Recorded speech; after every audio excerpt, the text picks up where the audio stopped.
Hello everyone, Azelarinth here, and today I wanted to take a look at the event of Voyagers and Everlasting Shadows, the first event that came with the Ash Echoes release. This is an event that has quite a lot of stuff in it that you will want to use for your account, and you want to start playing it as soon as you can.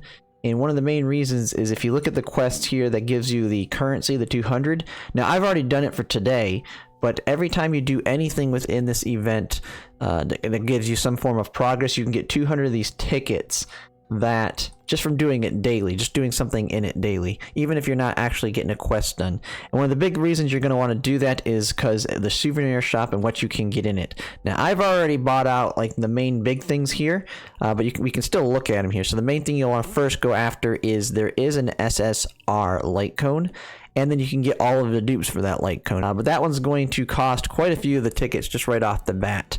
And after that, you're going to want to go over the poles. There's 5 poles each of the resonance poles as well as the memory traces. And then you have a little bit of furniture items that are going to be unique. So those are all the big things that you're going to want to get in this event. But from there, you then have a lot of other little upgrade currencies that you can get in this event. And since this is the start of the game, these are really big for your account.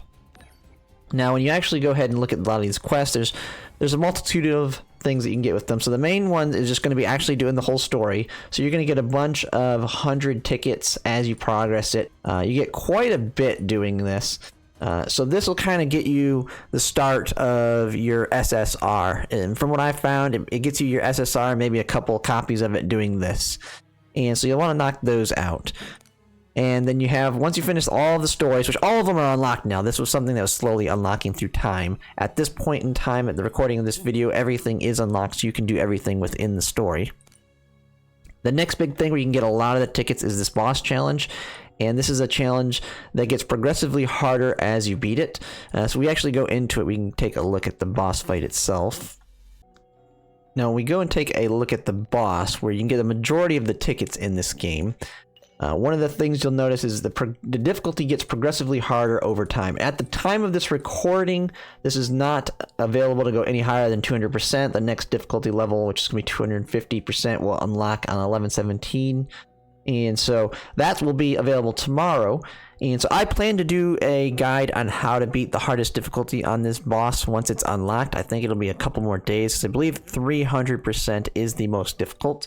But the biggest thing is as you increase the difficulty, the boss gets a bunch of buffs over time, and she gets pretty hard as you get towards the end. Like at 200%, I was having to actually really start use tactics. You couldn't just auto it. If you have a good bunch of SSRs, you're actually having to think of when to use the skills and all that. So for those that were thinking that they wanted a challenge in this game because they've been doing most of the story and it's been mostly just auto for them at this point, this is where it's starting to get to where you actually have to think about what you're actually doing with your characters and actually having to build your team kind of synergetic together.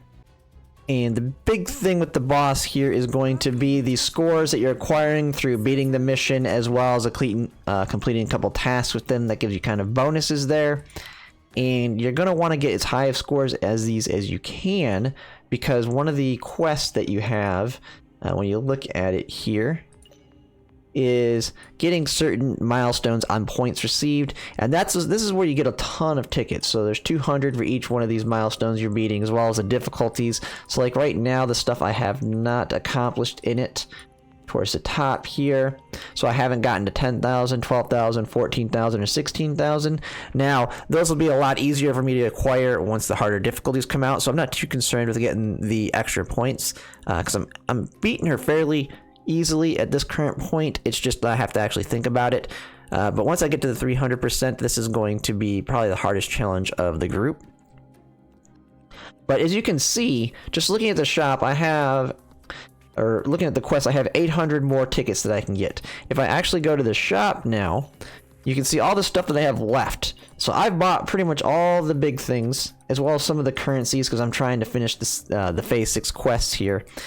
but I've only got about 800 more coming in, and yes, these are a lot cheaper, but you can get quite a bit of stuff in here, and that's kind of the main reason you're going to want to get that daily 200, because that daily 200 is going to get you 10 of each of these, and this event lasts another 13 days, so that alone can get you a majority of these extra little things towards the end, especially if you're not able to complete all of the content, including the endgame boss, so that it's even more reason to jump on that. And so then you have a couple other little things here. You have the museum defense, and so this is just a little quest line of using some towers that you have to do to build enemy waves that are coming towards them. And then it has a final boss on this last one. Beating these each gives you some currency as well. There's quests related to that under the branch quests. And so that one will give you a little bit. So I've already done all that. So when you look at my shop, that includes having already spent all that.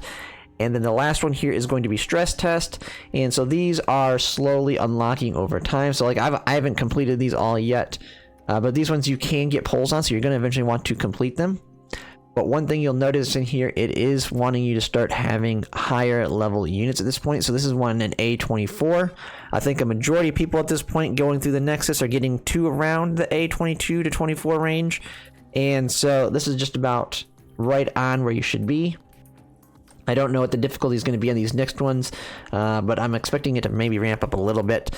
And so, but those will give you a little bit more, but I mean, it's coming down to the wire of being able to beat the final boss and just doing your daily quest to get this daily reward claimed if you want to completely clear out the shop. And since it's the beginning of the game, this is probably the most important time you'll want to clear out the shop.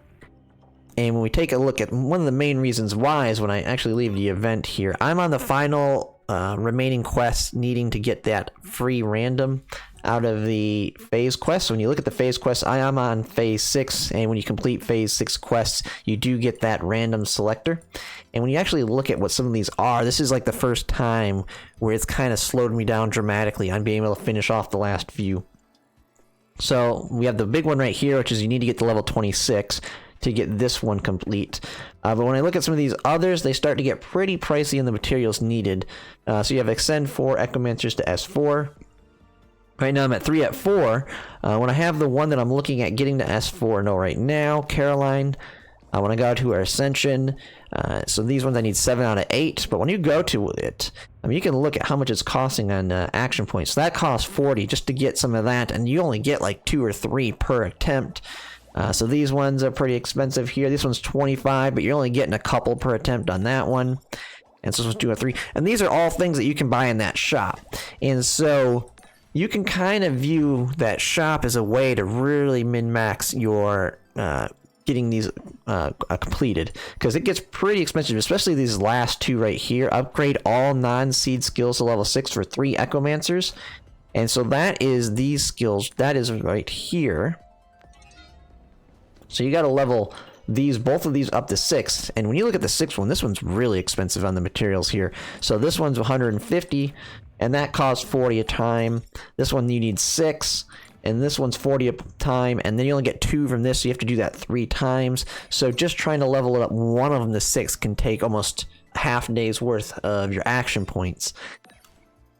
And so when we go back into the shop, you can just see that pretty much all of those currencies are in here, and so you just want to buy up all of these. You want to clear it completely out so you can kind of get to that quest done as soon as possible, because most people like myself who have not used their selector here, you're going to want to get that random, and the sooner you can get that, the sooner you can use the selector. So it's just ultimately speeding up the progress of your account if you do that.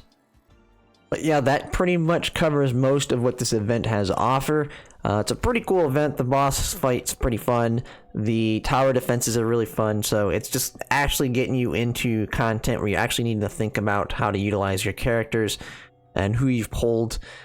So yeah, if you like this content, if you could like, comment, and subscribe, it really helps. And thanks for watching.